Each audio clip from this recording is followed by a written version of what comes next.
Did I tell you guys that I applied for a job at a diner as a waiter? You did not. You did not. Yeah. During the interview, they asked me why I wanted the job, and I told them, why I would be good at the job. And I was like, well, I bring a lot to the table. Waka, waka, waka. Okay. All right. We're going to start this. Ooh. You've been playing with Legos this entire time? I play with Legos most of the time when we're There's recording. no S. Legos? Lego. Secret's been revealed. Lego. The plural is Lego? I mean, according to Lego, the plural is Lego. And Tom. So, according to what's right, According to the South, I just add S's on random things like Walmart's or Kroger's or Walmart's and Aldi's. so we've got a few different topics from Reddit today. No. Welcome to another Leave me alone. welcome to another episode of As Dad As It Gets, the podcast where we say Legos. No, We do. we don't. We say Lego. But I'm your Legos host, Larry. And with Lego, me please sponsor us. are my Legos co-hosts, Johns, Ricks, and Tom. My name was the only one you didn't put an S on. Yeah. Well, you're the one that cares if we put an S at the end of Lego. Oh. There's right and wrong. And I don't care either way. God, You know, Lego is actually an amalgamation of the two Swedish words "le" and "gott," which means play well. means what? Play well. Our parenting today. So first story, preteen eating habits. My 12, almost 13-year-old daughter started summer break last week. When she was in school, she ate breakfast and lunch at school, then dinner and snack and or two at home. Now that she's on break, she's not wanting to eat any actual meals and is just wanting to snack literally all day long. We went grocery shopping on Sunday, and not even 2 days later, she had gone through an entire package of cookies. Almost an entire tub of chip dip with chips, an entire package of sliced cheese, among many things. I truly don't feel like there's any kind of dangerous binge eating intentions. I just think she's lazy and doesn't want to make actual food. If I offer to make something for her, she says she's not hungry because she's already filled up on junk food. I desperately want to say something because not only is it extremely unhealthy, but it's unaffordable in today's economy to keep up with the snacking habits. But I know she's already hyper aware of her appearance and is very self-conscious despite being naturally thin. So I feel like it's walking a tightrope on saying anything to her. How do I help the over snacking without upsetting her? I mean, like a pack of cookies lasts me usually about an hour. Yeah, I don't think any of us can say much. Oh yeah, I'll go Certainly not through me. an entire large bag of Sun chips in Yeah. a sitting if someone doesn't stop me. I would say stop buying the snacks. Yeah. Yeah, like if you Or want, provide them with nicer, more healthy snacks. I mean, she may not, want, I mean, I will destroy an apple with a little bit of peanut butter or honey. Yeah. I'll destroy most things, but yeah, there are perfectly healthy, very delicious snacks that may not, cause that same dopamine release in the brain, but they're If good. you're hungry, you'll eat them. Yeah. Yeah. Or even if you want a snack. I don't really care for the flavor of celery necessarily, but the crunch. I like Also, the they're- crunch. I hate celery. The taste isn't bad. I don't mind the initial crunch. I mind chewing the celery after that initial crunch. Yeah, Yeah, With it the is like strings and Yeah. it's like Harry water. same reason I don't like corn on the cob. Larry. It is. No, I can't eat celery anymore. We're just ignoring Larry Harry for the crunchy water. Ugh. moment. Yeah. I have two things to to this conversation. The first is we actually had the exact same problem with my son this last year, where he didn't want to eat much or any of his meals that I was making for him. He just wanted to snack, and he would snack so much that he didn't want the meals. So I finally just said, well, no, you're eating the meals, or I'm done buying the snacks. Right? Yeah. And I still Yeah. we still had a couple of healthy snacks. Like, they like the veggie sticks. Okay. We got those. We have popcorn, because popcorn supposedly is a healthier snack. We have fruit, things like that. There you go, buddy. But no more cookies, no more the muffin things, no more whatevers, right? They weren't in the house. And I told them, we are not getting those back in the house until the majority or all of the meals that I make for you are eaten. Right? And that was a fight for weeks. And it sucked for weeks, but it is slowly getting better, The other thing I would say that I do for the kids and for myself, because you guys, point out, and it's true, if I was given an entire thing of cookies, it would be a problem. So I will go and intentionally buy, we'll still get the cookies, but it will be the pack with the individual, the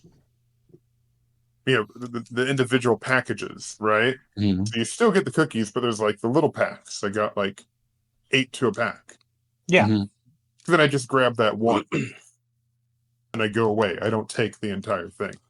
That's what I started doing with like chips or something like that. Is I would get, like, on Amazon, you can order the big boxes that, like, if you own a vending machine and needed to stock it, you order one of those, and it's all the same flavor. So I'd get, like, garden sauce is the only sun chip flavor that I liked. So I would just get, like, the big 80 pack of the small bags. And instead of 80 pack? It came in like an 80 pack. That's a little excessive, but still, you're and again, you're saying the same. Yeah, I just bought. I'm not eating all 80 packs at once. I could. I probably could. Completely tears down my entire conversation. I'm full of sun chips. But I'm an adult. So many sun chips. Why I do this to myself? I crunch when I walk. But yeah, I would go through, like, I would eat 2 of those instead of half to a whole bag of like the big family size. The trick is you take one bag and then you leave the room. No, I just, because then I'm mad because I get back up. Well, then you don't get back up. But I want more chips. Well, what's worse? Your laziness or your desire for more food? Like, do you want to snack or do you want to be lazy? Yes. Be honest with Badass paradox. That is what I want more snacks. You'd want to lay here. You just teach your kid to fetch and say, "Hey, Callie, you give me a bag of chips." You spend the next 5 minutes laying on the couch, looking towards the kitchen, being like, stretching out. Use the force. Yeah. And then Jess comes by and she's like, "What are you doing?" And I'm like, "I need chips." Help. So back to talk. One of the things that I always worry about is like it's very easy to create an unhealthy relationship with food. Yes. Like for a lot of parents and a lot of parenting groups, food is a big topic. Mm-hmm. People are like, how do I get my kid to eat? How do I get them to do this? Like they just want to eat less. Yeah. But then you think about how we were raised, especially being in the South. It's you sit at the table and you eat the entire plate and you don't get up till you're done. Yeah. Yep. And if you don't want to eat it, it's going to be like, regardless of what happens, that's going to be your next meal. You can either eat it hot or cold. Mm-hmm. So now we have this unhealthy relationship with food where we feel the need to eat past when we're full. And as parents, we need to do things to break that cycle. Like allow kids to not eat their entire plate. Normalize, like, not over snacking, but like we keep a snack cart that Callie can go to readily. As she gets older, it's going to not necessarily be filled every single day. It's like, okay, here's your week's worth of snacks. Like, you can eat it all now, or if you do that, you're not going to have any more later, kind of thing. That is like a delayed gratification test. Yeah. But it giving them that choice teaches them how to eat in moderation. Mm-hmm. Yeah. And then also with teenagers, I mean, brilliant. They're growing. Yeah. Their body is using a lot of energy to change. They need the food.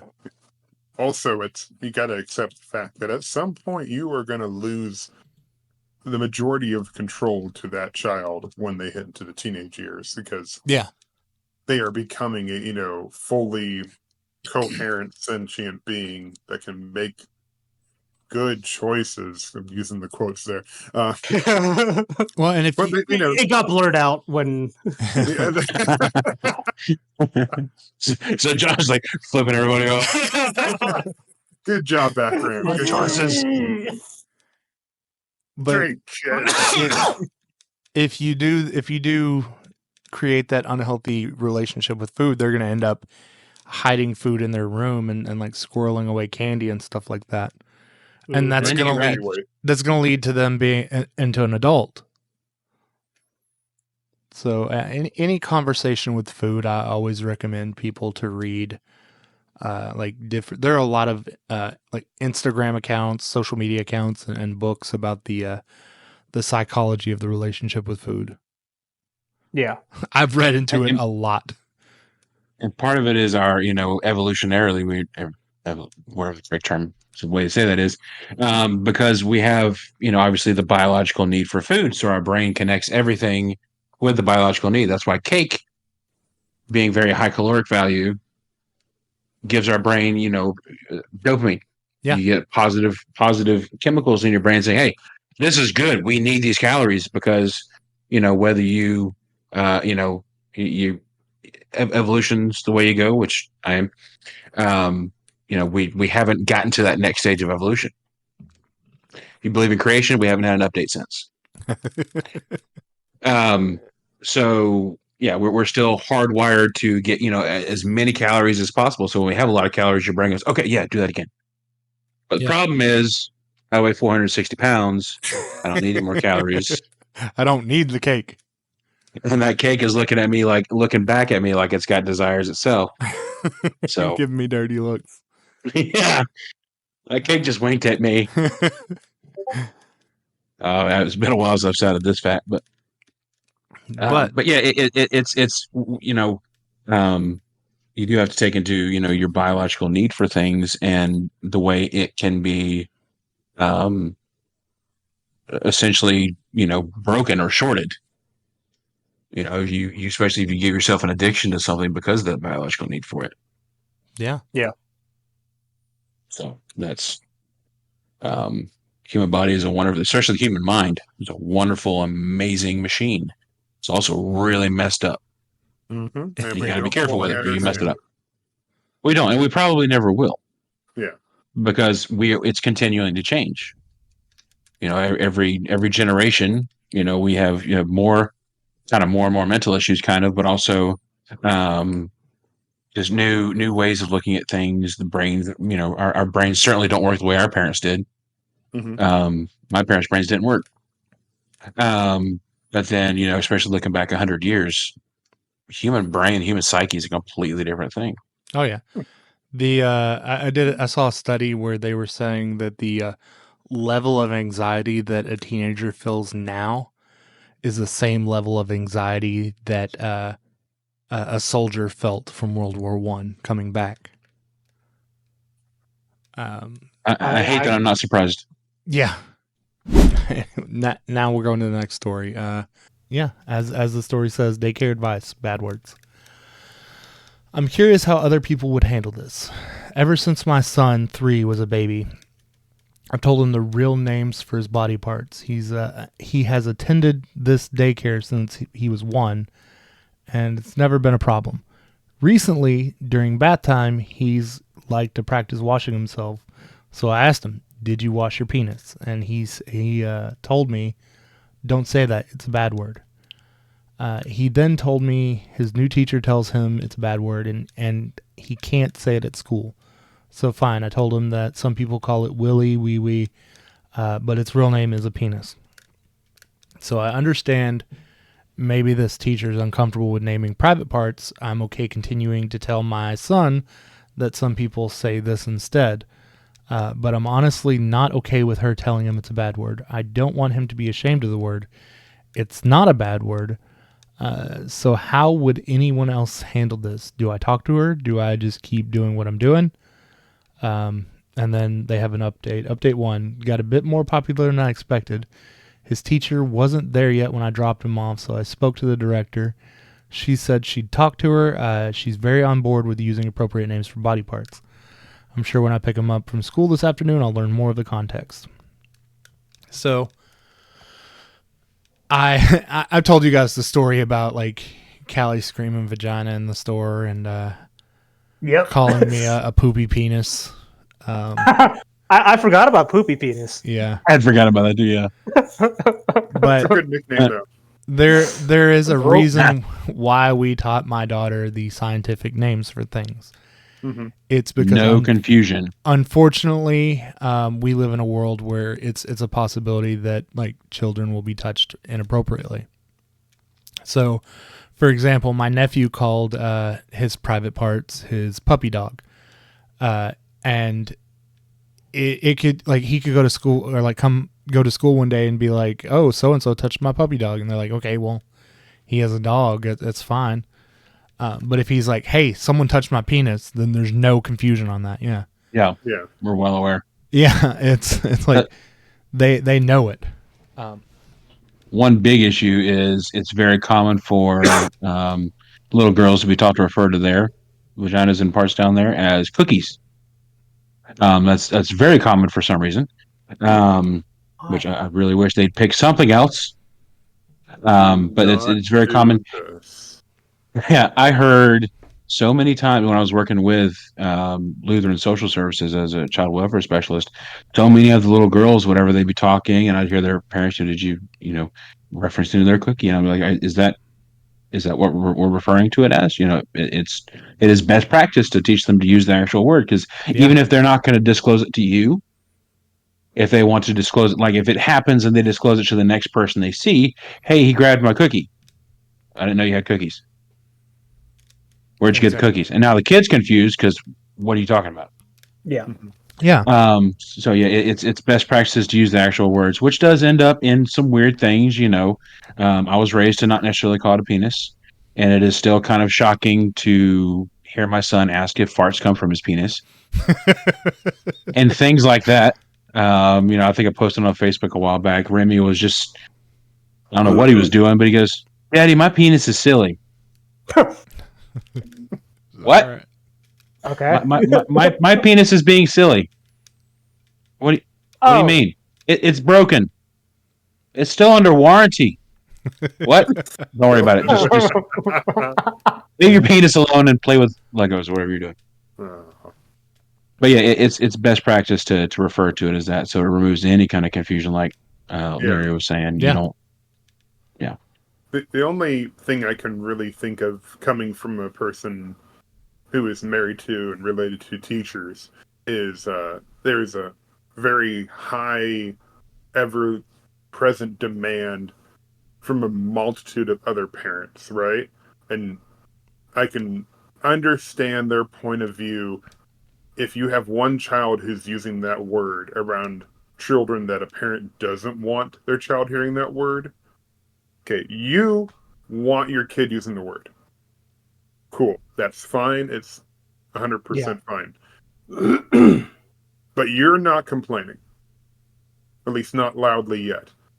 And that teacher is looking at that and thinking to themselves, I have many parents over here where if they hear that word and their kid comes home using that word, will raise hell. Yeah. Right? Yeah. So the teacher is simply looking at this as a situation where, I don't want to make anyone mad. But regardless, someone's going to get mad, and more than likely there will be one parent here mad, or potentially 10 over here mad. Like some for some reason in America we make the term like the whole talk about sexuality and sex and I mean even just body parts is taboo for some reason. Mm-hmm. Yeah, I don't get it. Sex has been taboo up until fairly recently. Yeah. And not like we don't all do it. Mm-hmm. Well, what? You guys might. It's been a while. Yeah. But I mean, I would understand if they were using like very like curse words. Yeah. I can understand that. I mean, even the point of calling, like, if you've got a son, testicles, calling them his balls. Like, I would understand being upset about that, but testicles is, like, my daughter has a very good book that explains where babies come from in a scientific way. And it's like very gender neutral. It's like this person, like, this is an egg. Not all people have eggs. Some people do. Some people don't. This is a uterus. You might think that everybody has a uterus because it has the words you and us in it, but it doesn't. Oh. And it explains, like, when you're born, you are born one of two ways. Either you come out through the birth canal, out the vagina, or you are cut out through a surgical incision below the belly button. Wait until that teacher hears like vulva or vagina or something like that. Like, yeah. Oh no, it's happening again. Yeah. So one person comments, I don't know what their name is. I'm not going to try and butcher it. Says pre-K teacher here. I think I say penis at least once a week in classroom that is 2/3 boys. It's a name. It's the name of a thing like elbow or nose. It's not shameful or dirty. Edited to add, it usually goes like, please put your penis back in your shorts, or please stop playing with your penis in the classroom, go wash your hands. Or no, you may not call your stuffed animal penis. That's fantastic. However, I teach a class. I teach a class of 2/3 boys. I would probably hear. They went into a lot, like penis, really did. Balls, willy, bum, poop hole, butt, butthole, etc. in some form daily. This was a wild year. We have the conversation that these words are potty words and should be used in the potty when we need to talk about potty stuff. I try to be very specific in my phrasing because the words aren't dirty, but they are inappropriate in classroom unless we need help with something relating to those parts. But these kids will go home and summarize something like, my teacher says penis is a potty word and we can't use it.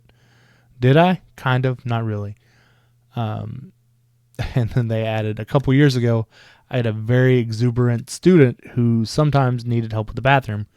One day, standing at the doorway, he peppered me with questions from inside the stall. He asked, "Teacher, what do you call these things hanging below my penis?" He answers himself with, "Mom calls them testicles, but I like to call them balls.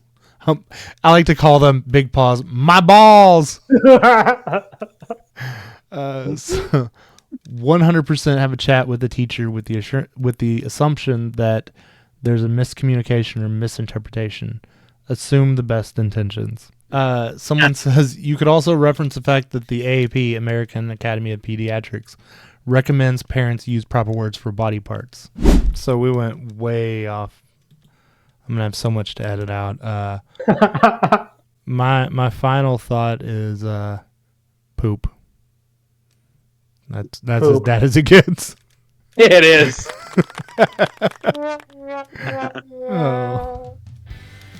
And that wraps up another episode of As Bad as It Gets. Edited, hosted, and created by me, Larry Sims. Co-hosted by Rick Setzer, John McDermott, and Tom Flowers. If you like what you saw, give our podcast a like, rating, review. If you hate it, just, leave a review anyways. The interaction helps us grow.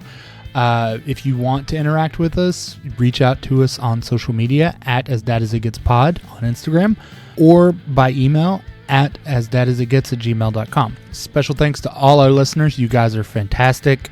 Your interactions, the fact that you're listening, we are truly humbled by it. If you have any suggestions, if you want to be a part of the podcast, reach out to us. Let us know. We're happy to have anyone on. And until next time, stay cool, dads.